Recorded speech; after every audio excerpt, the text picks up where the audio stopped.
Itu kan pada aspek sentralnya itu kan gastrocnemius itu dia berhubungan langsung dengan tendon Achilles yang menghubungkan antara gastrocnemius dan juga tulang yang ada di kaki atau dia berhubungan dengan calcaneus sehingga kalau gastrocnemius ini dia berkontraksi akan menimbulkan gerakan plantar fleksi daripada kaki. Kemudian ketika kaki ini dia plantar fleksi, itu tendon Achilles itu dia akan memendek. Sebaliknya ketika kaki itu dorsofleksi atau diangkat ke atas, itu tendon Achilles itu dia akan memanjang. Di mana eh, kedua mekanisme ini, kontraksi otot betis yang mendadak dan kuat, dan juga dorsofleksi dari kaki yang mendadak dan kuat, ini yang eh, mengakibatkan daripada terjadinya ruptur tendon Achilles di mana kedua mekanisme ini sering terjadi ketika melakukan aktivitas-aktivitas fisik seperti contohnya melompat atau berlari kan pada skenario kan dikatakan pasien ini mengalami rasa nyeri ketika sesudah bermain basket.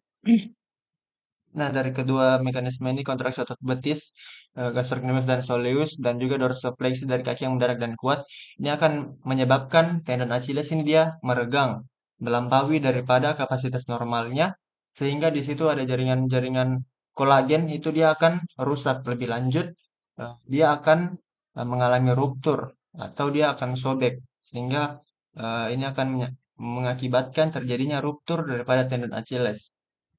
Kalau dia sudah ruptur, dia sudah putus, tidak ada lagi penghubung antara antara otot gastrocnemius dan juga soleus, dan juga calcaneus.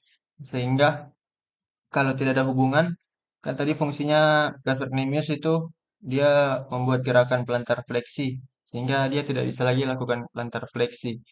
Lalu ketika terjadi ruptur tendon Achilles yang dikatakan pada beberapa literatur itu pada saat cedera pasien akan mengalami cedera terdengar bunyi pop.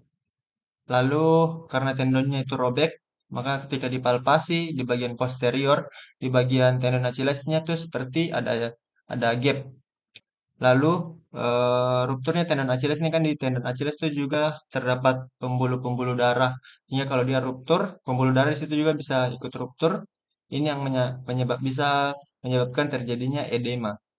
Kemudian pada tendon Achilles juga kan itu dia dinervasi sama nervus suralis, nervus tibialis. Sehingga kalau dia ruptur, pasien ini bisa merasakan nyeri. Lalu rupturnya tendon Achilles ini kan tendonnya dia sudah sobek, maka ketika dilakukan tes Thomson atau dilakukan kontraksi secara pasif, diramas itu gastrocnemiusnya, normalnya kan kaki ini akan membuat gerakan pelentar fleksi. Tapi pada pasien ruptur tendon Achilles itu ketika diramas gastrocnemiusnya, tidak didapatkan respon daripada kaki yang melakukan plantar fleksi, sehingga dikatakan tes Thomsonnya itu dia positif.